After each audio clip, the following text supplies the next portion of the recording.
দরিদ্র এক মাছ বিক্রেতার সফলতার গল্প। বাংলার ছোট্ট এক গ্রামে থাকত রফিক মিয়া। সে জন্ম থেকেই গরিব, বাবার রেখে যাওয়া ছোট কুঁড়েঘর আর সামান্য জমি ছাড়া আর কিছুই নেই। সংসারে মা, স্ত্রী আর 2 সন্তান। পরিবারের পেট চালানোই তার জন্য বড় যুদ্ধ। প্রতিদিন সকালে ভোরবেলা উঠে রফিক গ্রামের হাটে যেত মাছ কেনার জন্য। কিন্তু পুঁজির অভাবে একসাথে বেশি মাছ কিনতে পারত না।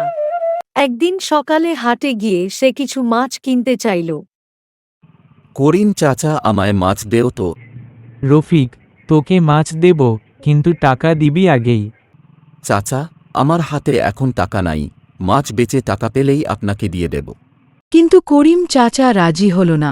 সেদিন রফিক নিরাশ হয়ে খালি হাতে বাড়ি ফিরল। ঘরে এসে দেখল সন্তানরা ক্ষুধার্ত। স্ত্রী কেঁদে বলল, এভাবে কবে পর্যন্ত চলবে রফিক? আমাদের বাচ্চাদের না খেয়ে থাকতে হচ্ছে। চিন্তা করিস না সালমা, একদিন সব ঠিক হবে। আমি হাল ছাড়ব না। এরপর রফিক প্রতিদিন নদীতে নিজে জাল নিয়ে যেত। রাতভর মাছ ধরত। জাল ছিঁড়ে গেলে মেরামত করত। হাতে ফোসকা পড়লেও হাল ছাড়ত না।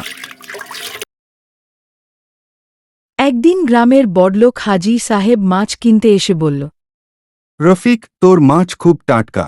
আমি নিয়মিত নেব, কিন্তু সময়মতো ডেলিভারি দিতে পারবি তো? জি হাজি সাহেব, আল্লাহর কসম আমি সময়মতো পৌঁছে দেব।